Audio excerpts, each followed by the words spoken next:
ఆ వైసీపీ నేత కుటుంబం మీద పవన్ కళ్యాణ్ విచారణకు ఆదేశాలు జారీ చేశారా? అధికారాన్ని అడ్డం పెట్టుకొని ఆ వైసీపీ నేత కుటుంబం తిన్నటువంటి అవినీతి సొమ్మును ఇప్పుడు పవన్ కళ్యాణ్ కక్కించబోతున్నారా?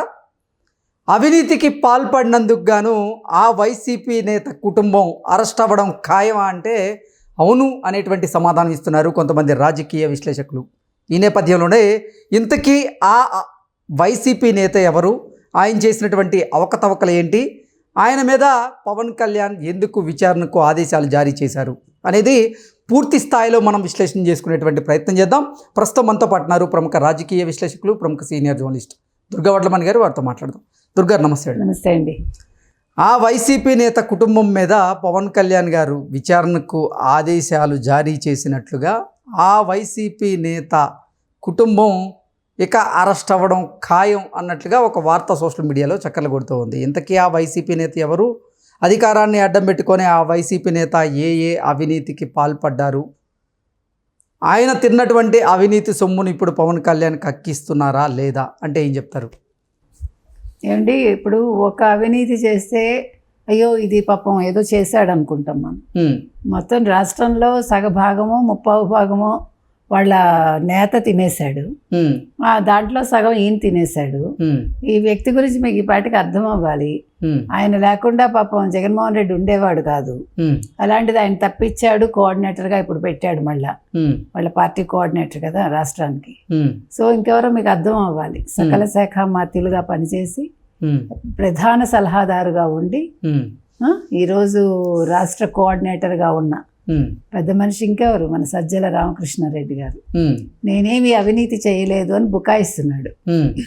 అన్నీ వీళ్ళందరూ పాపం మా మీద ఆరోపణలు చేస్తున్నారు, మా మీద కక్ష సాధింపు చర్యలు తీసుకుంటున్నారు, ఇవే చెప్తారు కదా. అంటే ఈ రొటీన్ డైలాగ్స్ అన్నమాట. ఇప్పుడు కూడా తప్పు చేసిన వాడు నేను తప్పు చేశానంటాడా? ఇగోనండి నేను ఇన్ని ఎకరాలు తినేశాను, ఇగో పేపర్స్ అని ఇస్తాడా? జగన్మోహన్ రెడ్డి ముఖ్యమంత్రిగా ఉన్నటువంటి సమయంలో అధికారాన్ని అడ్డం పెట్టుకొని అధికారాన్ని దుర్వినియోగం చేస్తూ ప్రజా సొమ్మును ఆయన కాజేసేటువంటి ప్రయత్నం చేశారని, అందులో భాగంగానే 42 ఎకరాల అటవీ భూమిని ఆయన ఆక్రమించి అక్కడ ప్యాలెస్ని నిర్మించి అక్కడ సాగు చేశారని, అలాగే 10 ఎకరాల చుక్క భూమిని కూడా ఆయన ఆక్రమించుకున్నారనేటువంటి ఆరోపణలు ఆయన మీద, ఆయన సోదరుల మీద, ఆయన కుటుంబ సభ్యుల మీద వస్తున్న నేపథ్యంలో ఆయనేమో అసలు నేను అవినీతి చేయలేదు అంటూ బుకాయించేటువంటి ప్రయత్నం చేస్తూ ఉన్నారు. ఇప్పుడేమో పవన్ కళ్యాణ్ గారు ఆయన మీద విచారణకు ఆదేశాలు జారీ చేశారు. ఏంటి అసలు ఏం జరగబోతుంది? అంటే ఆయన కూడా ఒక సాధారణ జర్నలిస్ట్గా పనిచేసినట్టున్నారు కదా. మనకు తెలిసి ఆయన లైఫ్ స్టార్ట్ అయింది. సరే, మీరు ఎంత ఎత్తుకు ఎదిగినా ఎన్ని కోట్లు సంపాదిస్తారు మామూలుగా అనుకుందాం. సో మరి 42 ఎకరాలు అటవీ భూమిని ఆయన ఆక్రమించి, అంటే ఆయన పేరు మీద పెట్టుకుని ఉండకపోవచ్చు, కుటుంబ సభ్యుల పేరిట ఉన్నట్టుంది అవంతా కూడా. సో మళ్ళీ ఒక 10 ఎకరాలు పేదల భూములు కాజేసి ఒక పెద్ద ప్యాలెస్ కట్టుకున్నాడని తెలుస్తుంది మనకి. ఆయన కూడా అంటే ఒక గెస్ట్ హౌస్ ఏమో, ఎందుకంటే పాప అలసిపోతారు కదా ఈ అవినీతి పనులు చేసి, అప్పుడప్పుడు రెస్ట్ తీసుకోవాలి కదా. జగన్మోహన్ రెడ్డి పీరియడ్లోనే ఇవన్నీ జరిగాయి. జరిగితే అప్పుడు బయటికి రాలేదు. ఇప్పుడు తవ్వే కొద్దీ వస్తున్నాయి కదా ఒక్కొక్కటి. ఇప్పుడు అసలు ఎక్కడ తవ్వాలి, ఎక్కడ ముగించాలి అర్థం కావట్లా. ప్రస్తుతం ఉండే కూటమి ప్రభుత్వానికి మటుకి ఏది అర్థం కావట్లా. ఎందుకంటే తవ్వే కొద్దీ ఎవరికైనా నిధులు బయటపడతాయి, ఇక్కడ అవినీతి బయటపడుతోంది. అంటే ఆంధ్రప్రదేశ్లో కూటమి ప్రభుత్వం కొలువుదీరిన మొదటి రోజు నుంచి కూడా తవ్వే కొద్దీ అవినీతి ఆరోపణలు, అంటే అవినీతికి సంబంధించినటువంటి ఆధారాలు లేకపోతే ఆస్తులు అనుకోండి, లేకపోతే ఆ నిధులు అనుకోండి, అవి దొరుకుతున్నాయి మనకి. అంటే ఆ చిట్టా మొత్తం ఇప్పుడు 52 ఎకరాలు అంటే ఏంటండి అసలు? అయితే ఇప్పుడు ఎందుకు పవన్ కళ్యాణ్కి లింక్ ఏంటి? పవన్ కళ్యాణ్ ఇప్పుడు మరి అటవీ శాఖ మార్చులు కదా. అందులో ఆయన ఏమంటున్నారు, పేదలది ఎవరైనా ఆక్రమించినా పేదల భూములు అటవీ భూముల మీద తీస్తా అన్నాడు ఆయన. అంటే ఇప్పుడు దీనికి అనుగుణంగానే ఈ విషయం ఏదైతే ఉందో ఇది పవన్ కళ్యాణ్ దృష్టికి వెళ్ళింది. ఆయన డిప్యూటీ సీఎం, మీరు చెప్పినట్టుగా అటవీ శాఖ మంత్రి కాబట్టి ఇప్పుడు ఆయన దాని మీద దృష్టి పెట్టాడు. ఆయన ఆల్రెడీ నిన్నేమన్నాడు, నేను కడప వెళ్తాను, కడపలో నేను అక్కడే క్యాంప్ ఆఫీస్ పెట్టుకుంటాను అన్నాడు. ఆయన ఏ ముహూర్తానన్నాడు, ఇవాళ సజ్జల రామకృష్ణారెడ్డిది బయటపడింది.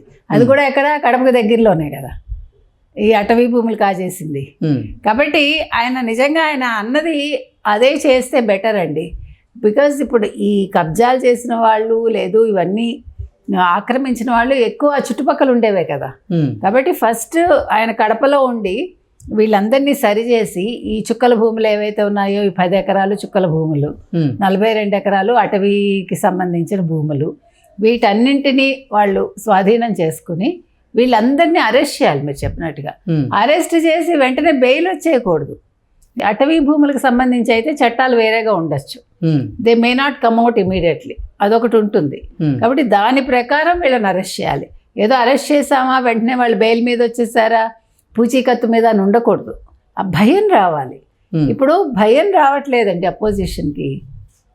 మీరు గమనించారంటే అంటే ఇప్పుడు వీళ్ళు చేయలేక కాదు, ఇప్పుడు అరెస్ట్ చేస్తే పెద్ద విషయం కాదు.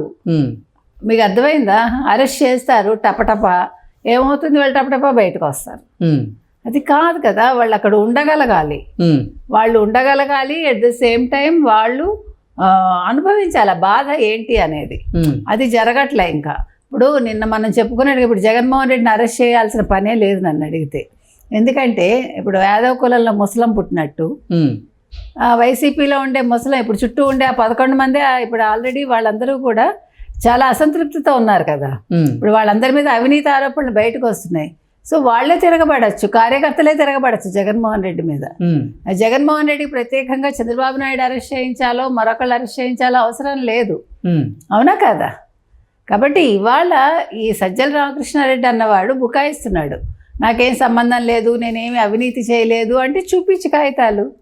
నువ్వు అవినీతి చేయలేదు, అటవీ భూములు నువ్వు ఎలా ఆక్రమిస్తావు, పోనీ ఒకవేళ కొనుక్కుంటే ఎలా కొనుక్కుంటావు, ఎవడమ్మాడు, ఈ చుక్కల భూములు ఎలా తీసుకుంటావు నువ్వు? చుక్కల భూములు అంటే ఏంటి? ఆ యజమాని ఎవరో తెలియనివి కదా అవి, వాటికి చుక్క పెడతారు. సో చుక్కల భూములు నువ్వు యజమానివా నువ్వేమన్నా? కాబట్టి ఇవాళ సజ్జల చేసిన పని ఒక సజ్జలతో ఆగిపోలేదు. మీకు వైజాగ్ వెళ్తే మొత్తం వైజాగ్ అంతా అలా ఆక్రమించినవే కదా. రేపొద్దున వైజాగ్లో ఇంకా పెద్ద పెద్ద దొంగలు బయటపడతారు. భూ బకాసురులన్నాలో భూ కబ్జాదారులన్నాలో మనకు తెలియదు. అంటే వీళ్ళందరూ కూడా ఆవురావురమని 2019లో వైసీపీ రాగానే వీళ్ళంతవరకు మీకు అంటే ఆకలితో ఉన్నారనమాట. మీకు ఖాండవ దహనం తెలుసా?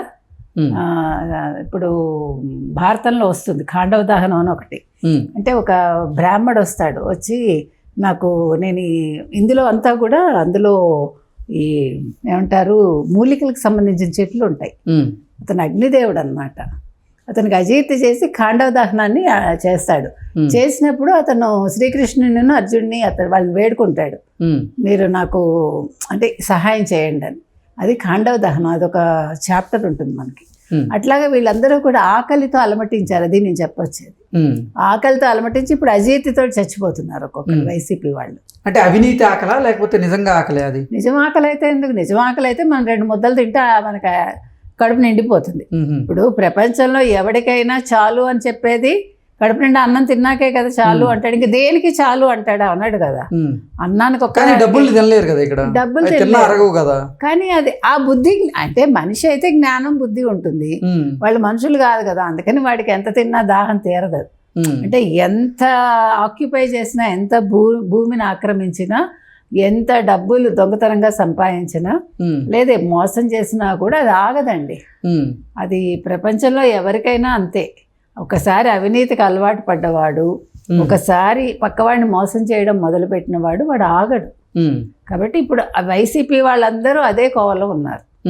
ఇప్పుడు పేర్ని నాని భార్య ఏమంటోంది నిన్న వచ్చి మరి ఇప్పుడు సజ్జల రామకృష్ణారెడ్డి గారి కుటుంబ సభ్యుల మీద పవన్ కళ్యాణ్ గారు విచారణకి ఆదేశాలు జారీ చేస్తే నెక్స్ట్ ఆయన కుటుంబ సభ్యులు అంటే ఎవరైతే ఈ అటవీ భూములను ఆక్రమించిన వారు ఉన్నారో వారు అరెస్ట్ అవ్వక తప్పదా అంటే ఏం చెప్తారు? అవ్వాలి కదా మరి. అదేంటది మీరు చక్కగా తీసేసుకుని సర్లేండి మీ భూమి మీరు తీసేసుకోండి మమ్మల్ని అరెస్ట్ చేయకండి అంటారా?